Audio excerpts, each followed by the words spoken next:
All right, here's another video. It's only a couple days later, but again, woke up, compelled, had to do this one. Um, I'm going to title this one Tota Puri. And if you look here in the beginning, it's spelled out for you, Totapuri. And he was a great guru, a great swami.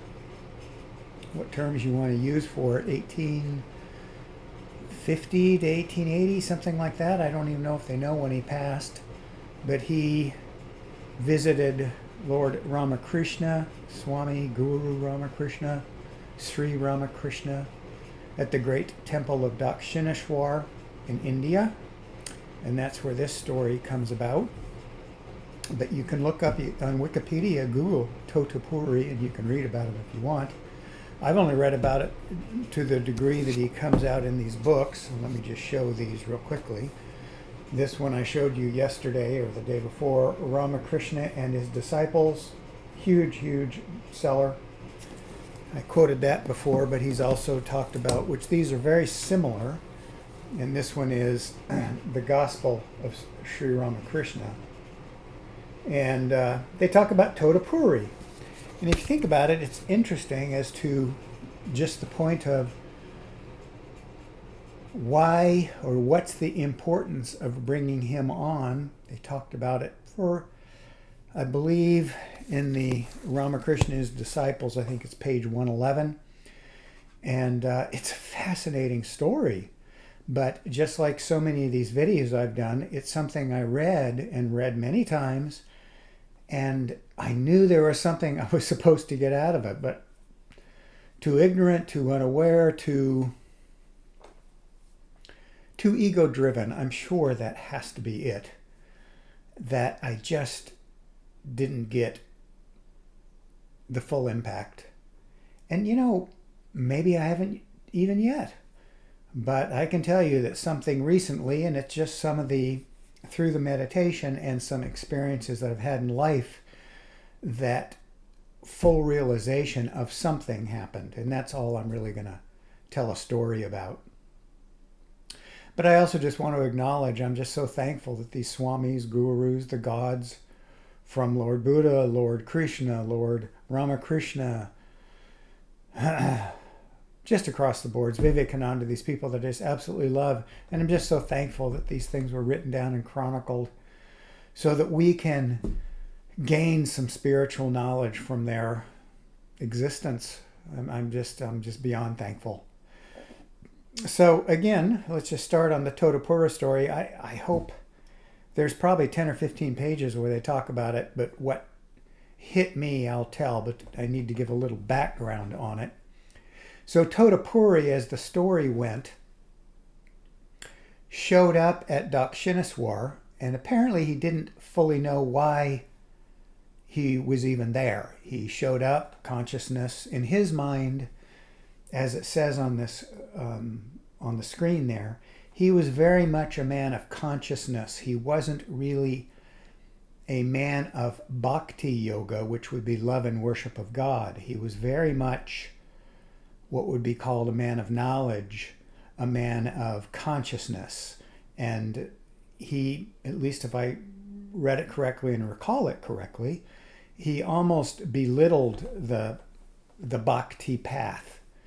Now remember, Lord Jesus, Lord Ramakrishna were the ones that expounded the bhakti path, the love and worship and caringness and serving others and all of these kind of things was the easiest path to God, to self-enlightenment, to knowledge, actually to knowledge too, because they're both going to end up in the same place.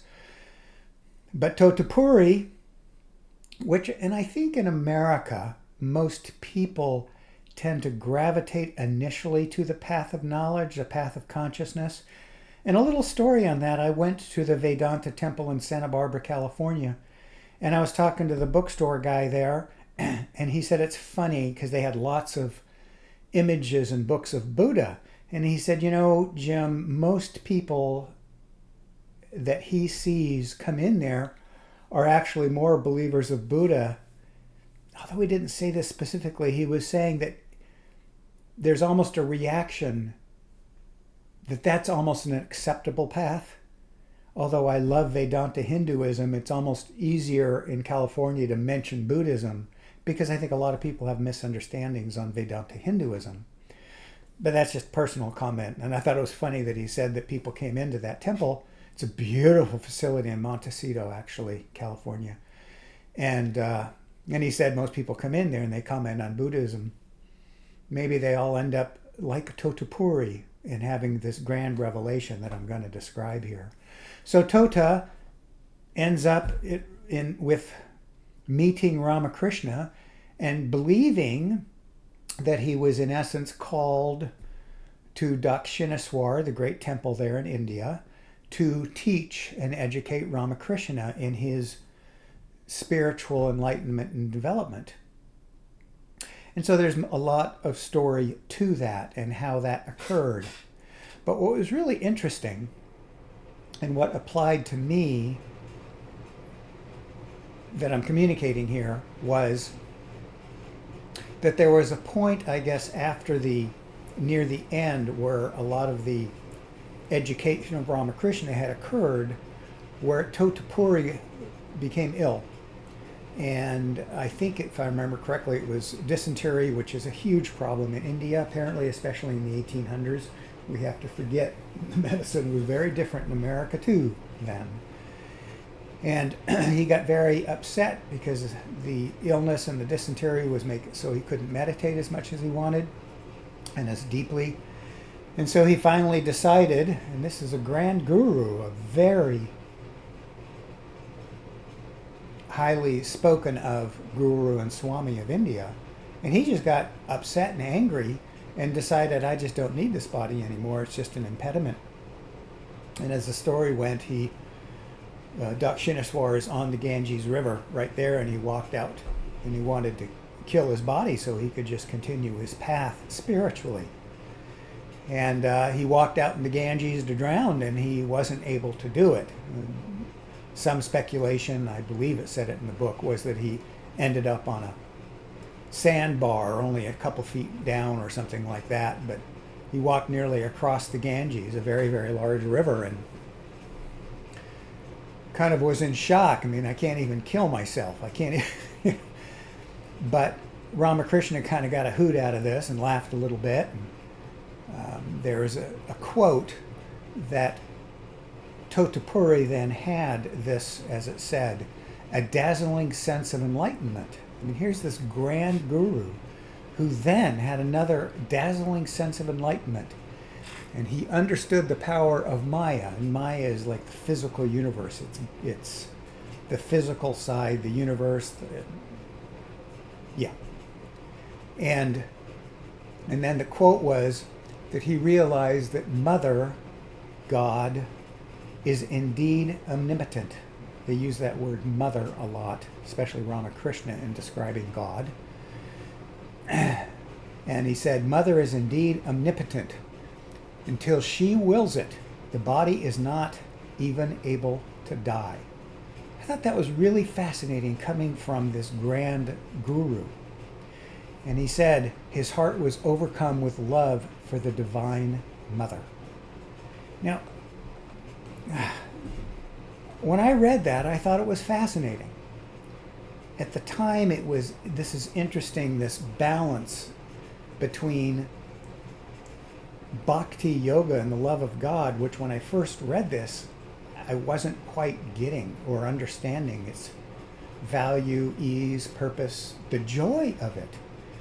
And I think I mentioned on my last tape, I was more of a yana yoga guy trying to gain knowledge. But there was some power to this. And I knew there was a truth in there that would be realized that I would accept, maybe is a better way to put it. And so just the other day, and I've gone through some medical situations, a few of them, and just to say this right off the bat, apparently I'm fine now, but still you realize that things are happening that you are not in control of. You, Jim, the little s self that I've been describing, are not in control of. And that separation is really, really a fascinating one. So this helped me realize more and more deeply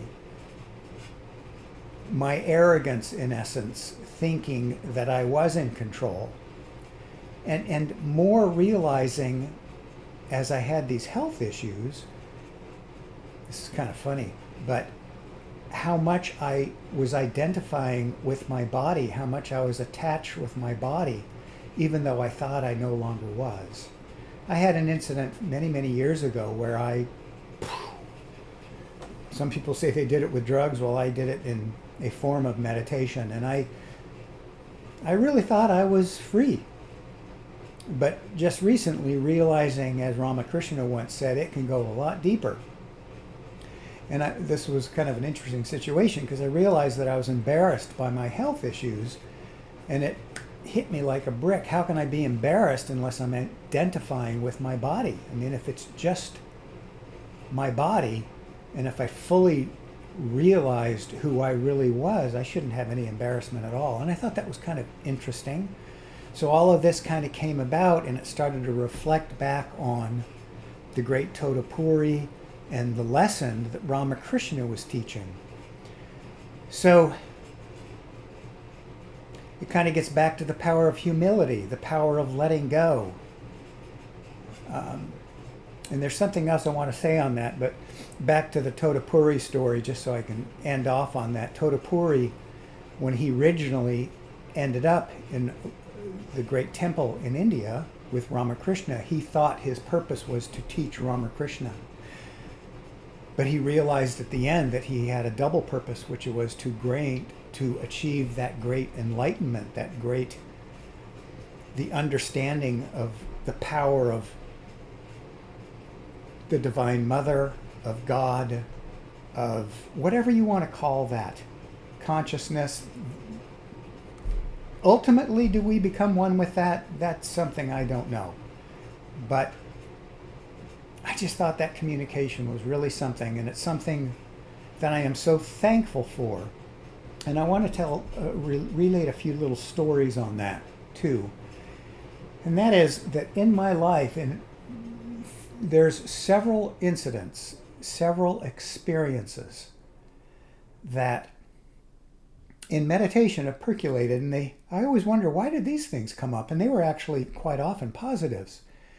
And what was interesting about them is they were very clear as I meditated, or it reminded me that as these occurred, I knew I wasn't causing them, even though I was being praised. Oh, it's so great how you did this. It's so great that Jim, you were strong and able.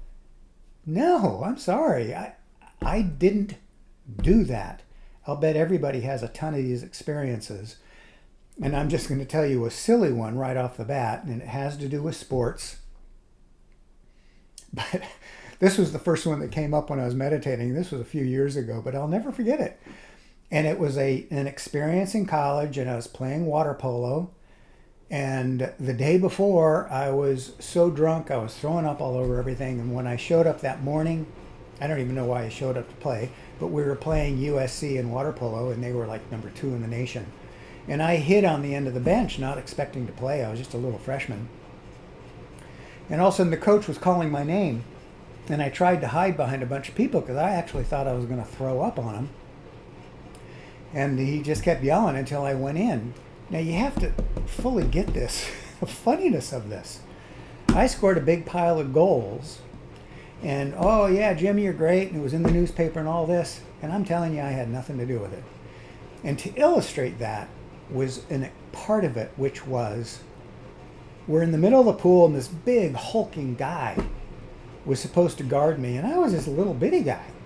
And I swam up to him, and usually he would have pushed me, hit me, whatever. And I kind of watched him as I swam around him, got in front of the cage, the ball hit me in the hands, and I scored a goal.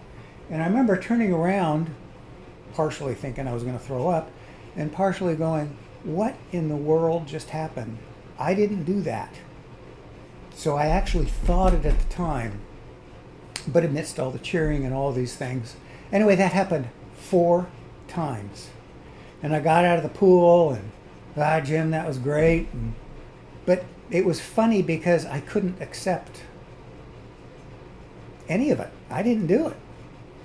And interestingly enough, there's many, many stories where in the Gospel of Sri Ramakrishna where he says, you're not doing it.